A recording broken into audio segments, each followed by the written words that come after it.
So in this video, I'm going to be going over the oscillator. So I'll be starting off with what an oscillator is.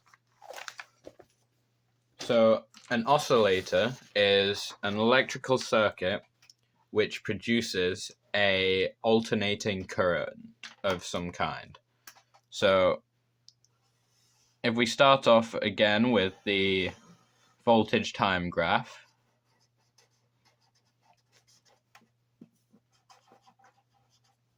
the most basic oscillation from a frequency standpoint is an alternating sine wave, which looks something like that.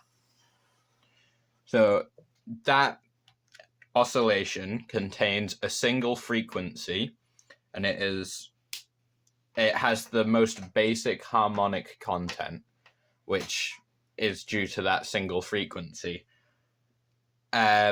But there are other types of oscillation as well.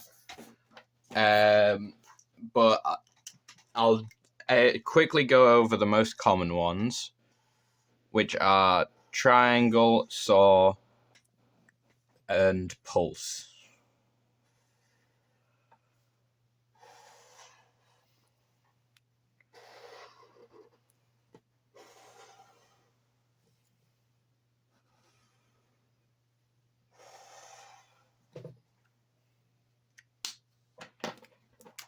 So here we have a triangle oscillation, then a square or pulse, then we have a sawtooth wave, which is very similar to a ramp, and I'll explain the difference to that in a moment, and then our basic sine wave. Now, the difference between a ramp and a sawtooth wave is where the sawtooth has a descending edge, a ramp has an ascending edge. So it would go up, drop down quickly, go back up, drop down quickly, then go back up. Now, all of these different waveforms come from the same base frequency. So if you were to filter them down enough through a low-pass filter, you would end up with the sine wave. However, they have added harmonics and overtones, which produce these geometric shapes, which you can see illustrated here. So one way to think of an oscillator is kind of like the vocal cords of the synthesizer. Then the filter would be like how you position your mouth and tongue to produce specific sounds by adjusting that initial oscillation. So I started off by looking into a very basic oscillator core designed by Moritz Klein, and this is a saw wave core. And the way it works is it has a Schmidt trigger inverter and a diode. So the diode only allows the output from the Schmidt trigger inverter to go around to charge a capacitor, which when it is fully charged, it then causes the output from the Schmidt trigger inverter to be drained to ground through a resistor, which once it drains to a certain point, the capacitor then begins to discharge, which will then cause the output from a Schmidt trigger to change, and it then creates a complete loop, which produces the saw wave I showed earlier. Now, you can then develop it further to have a control voltage and then be able to take an output from that original circuit. And that's what's shown here. But Moritz Klein developed it on further and used various circuits and wave shaping methods to be able to get a sawtooth out, a triangle out, and a pulse out. And the pulse out had pulse width modulation. And that refers to the ability to adjust the actual width of a pulse. So a traditional pulse usually has a 50% duration. However, it can range quite drastically. So this would be your original 50% pulse. So you'll notice that the width of the pulse is consistent all across it, as you can see there. But you could adjust it to say to a different ratio. So this would increase the pulse width. And that would appear something like that, where there's only a very small portion that drips down into the negative axis. Or you could have a very low pulse width, which is sort of like the inversion of the high pulse width that I've just shown. And that would look something like that.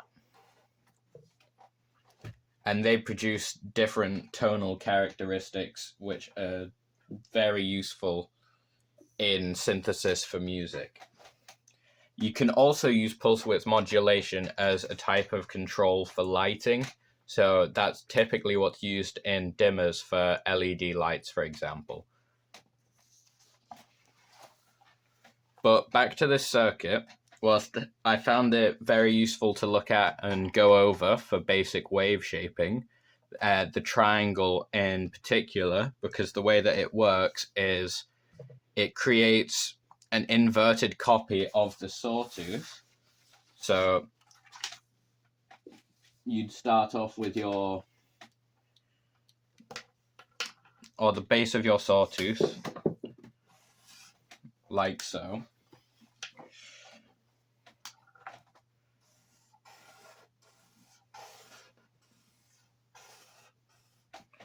And then it passes it through an inverting amplifier. So everything that's then in the positive gets flipped into the negative. So you'd end up with that sort of shape. And then it mixes them together again, which gives this sort of weird diamond pattern. And currently, because of how they are structured, what would happen here is it would cancel out each waveform when they're added back together. So what happens is it then passes through this pair of diodes here, which only allowed the positive voltage to pass through. So everything below this line here gets cut away, leaving a triangle oscillation with a positive offset, which looks like that. That positive offset is then removed by a static high-pass filter using a 1UF and a 200K resistor.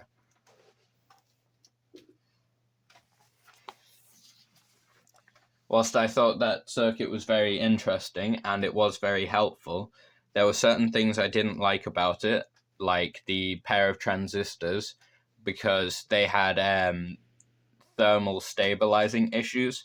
So you had to position them very closely, and even still, one was affected more by temperature than the other. So just the presence of having your fingers near them, it can cause the resistance of them to change, and therefore then change the pitch of your whole oscillation, which can be a bit of a nightmare and very hard to then keep consistent. So I started looking into different oscillator cores, and I started off with a triangle oscillator core. So this was the base of the core that I initially found. Sadly, I can't find where I found it originally, but on my blog post, I do have a very similar core linked. And it produces a 50% fixed pulse width, and also a triangle wave. So my plan was to try and use the 50% pulse width to control a 555 timer, where I'd then be able to get more control out of that pulse width, and it kind of worked as long as you were going from a 50 to say about a 5% pulse width, but anything over that original 50%, you'd end up with a weird glitch in the frequency. So what would happen was you'd have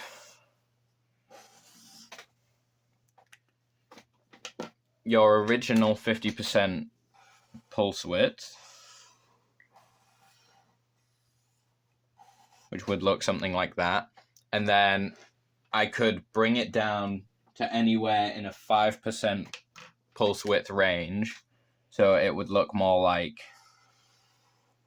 this, for example.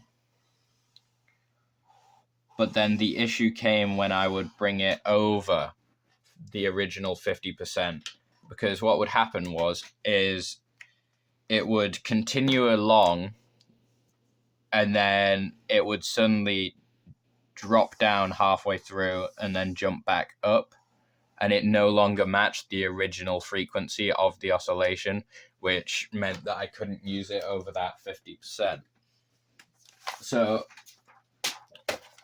I thought about trying to use a different method, and I looked into multi-core oscillators. So instead of having a single core, which you then modify that single output to produce all your other outputs, you use multiple cores and take the output straight from them.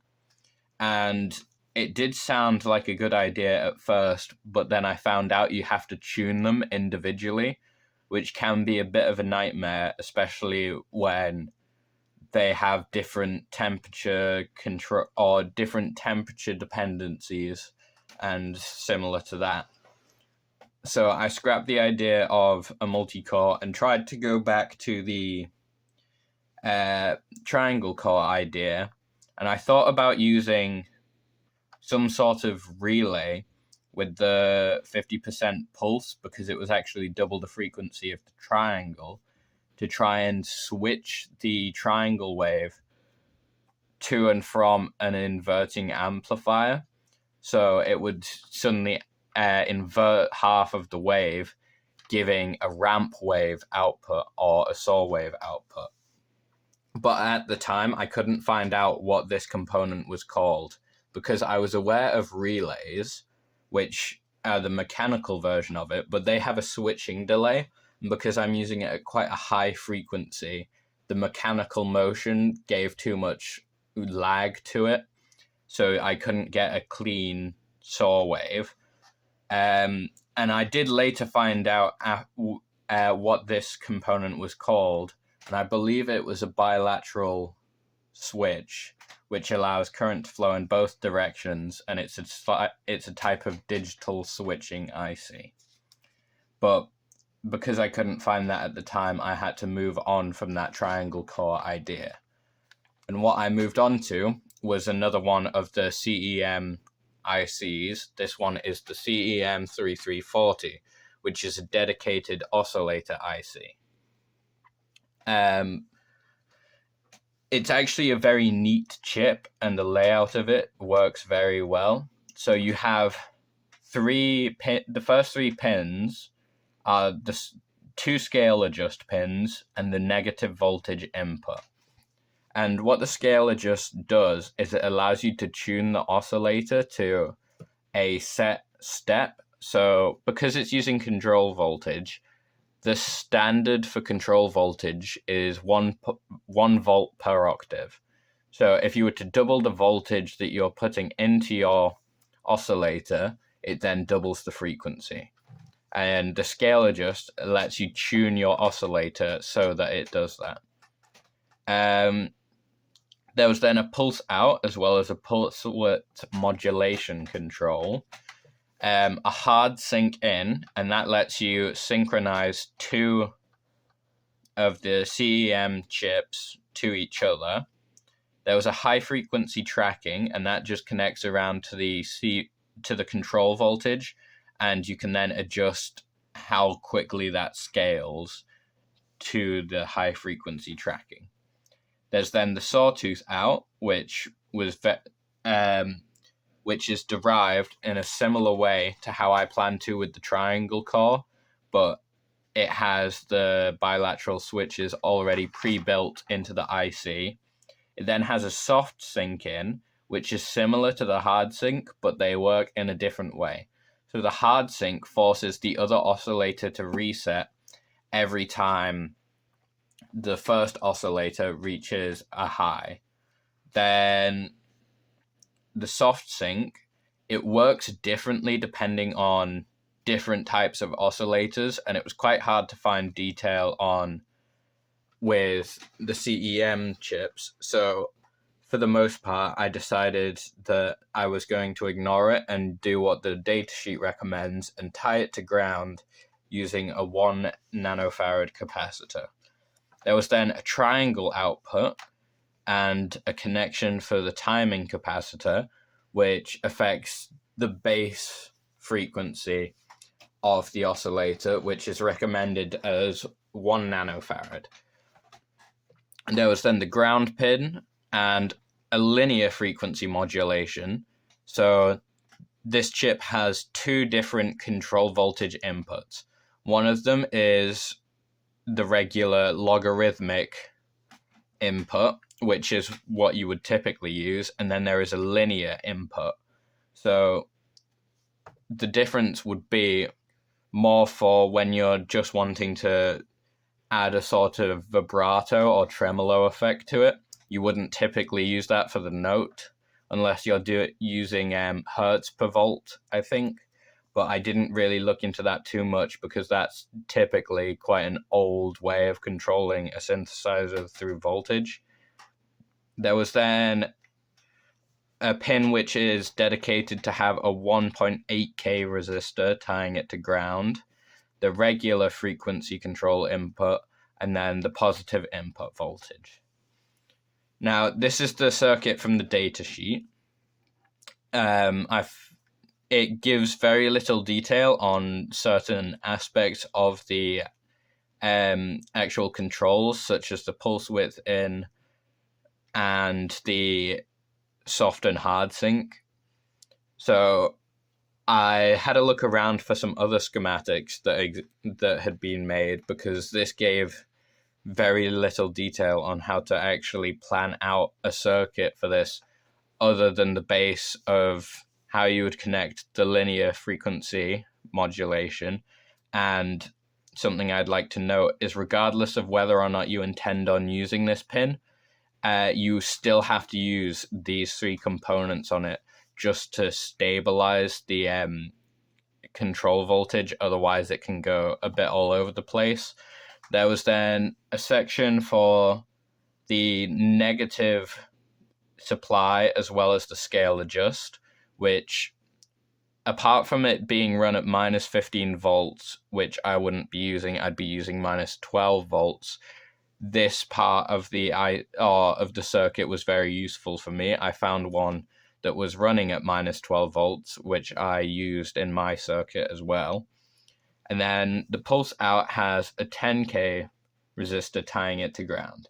And something I'd like to note very quickly is the output voltages for all of the different waveform outputs, because they vary massively with this IC, and that's something that a lot of people can find issues with. So the pulse width is 1.3 volts less than the supply voltage. The triangle is a third of the supply voltage, and then the sawtooth or ramp out is 2/3 of the supply voltage. So they vary quite wildly. So what I planned to do with the outputs from mine is run them all through voltage dividers until they're all running at about 5 volts, or 4 volts actually, so I didn't have to amplify the triangle wave. Now, this is the circuit for the oscillator from the sequential Prophet 5, and that was a very influential synthesizer. It was one of the first to use standardized MIDI. because it was a polyphonic synth, which means it could play multiple notes or chords. And what was quite interesting with this is how it neglected the actual sync inputs, so the hard sync and the soft sync. And it would sync its oscillators in a different way. It used a transistor tied to -5 volts coming from the triangle out, and then it would take an input from the ramp of the other oscillator.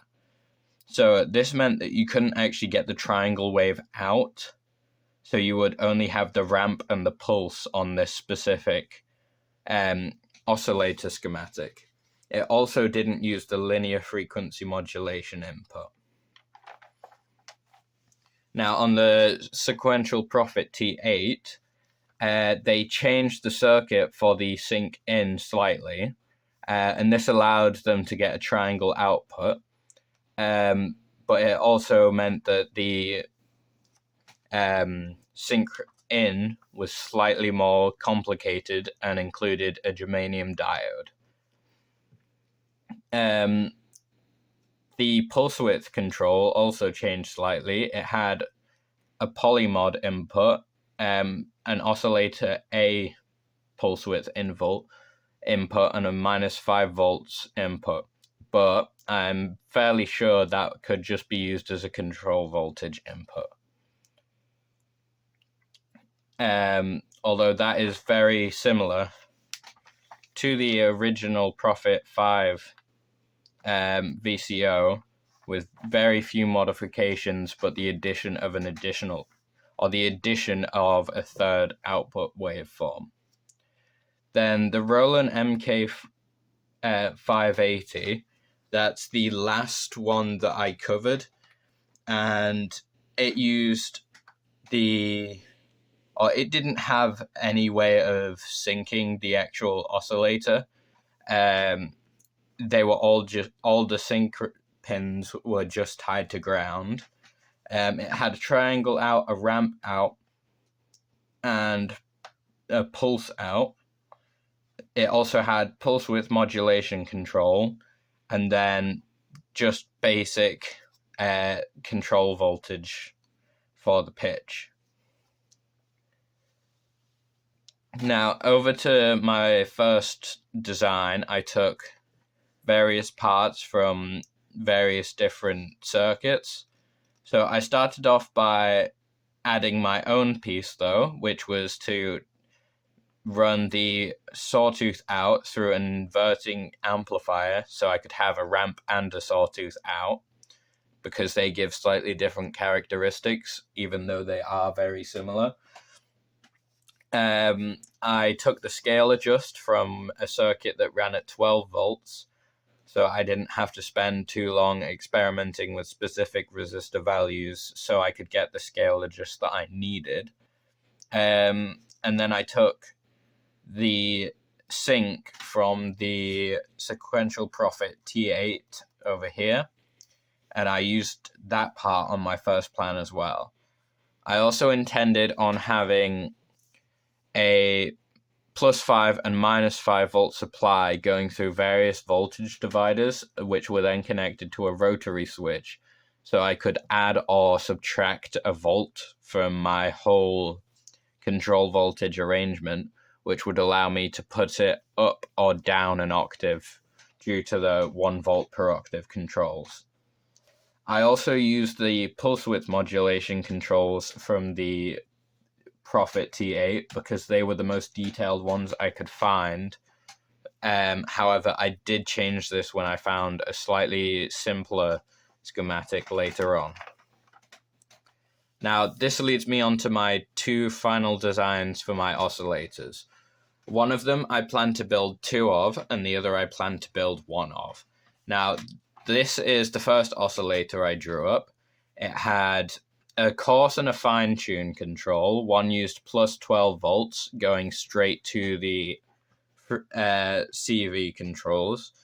The other had a +5 volt supply being going to a voltage divider to leave it as 1 volt before going to the control voltage.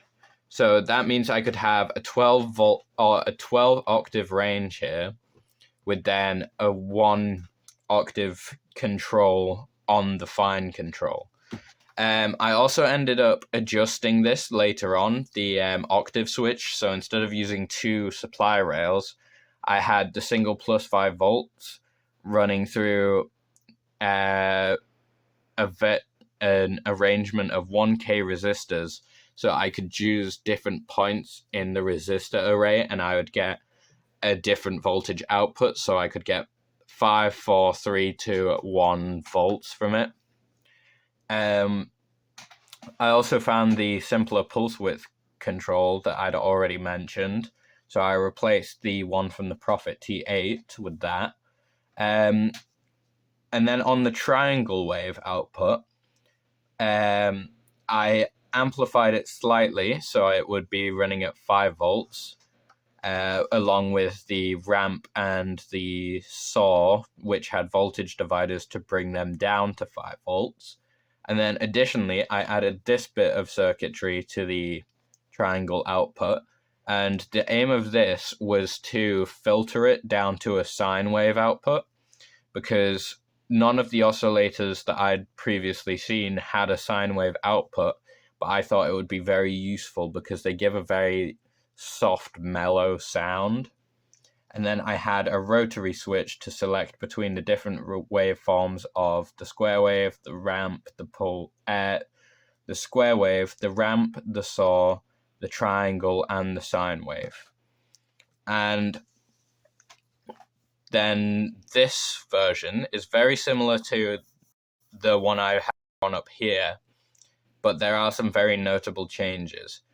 The main one is the removal of this octave switch, and I also removed the frequency modulation input. Another big change was that instead of having the rotary switch to select the output, I had a mixer. So I'd be able to take each individual signal and mix them together to produce a more complicated and harmonically diverse output. And my reason for doing this is I intended to use this as both a VCO and an LFO. And a VCO is a voltage controlled oscillator, and an LFO is a low frequency oscillator. And the way I plan to do that is add a switch on the timing capacitor, so I could swap it out for a different valued capacitor, which would bring down the oscillation, and therefore dropping the frequency to a much lower level. I also removed the control voltage input for the pulse width modulation. So I had the basic control with just a potentiometer, but I could no longer plug in an external source to control it. I also chose not to implement a sync control on this, as I didn't think I would use it very much, as it was the LFO.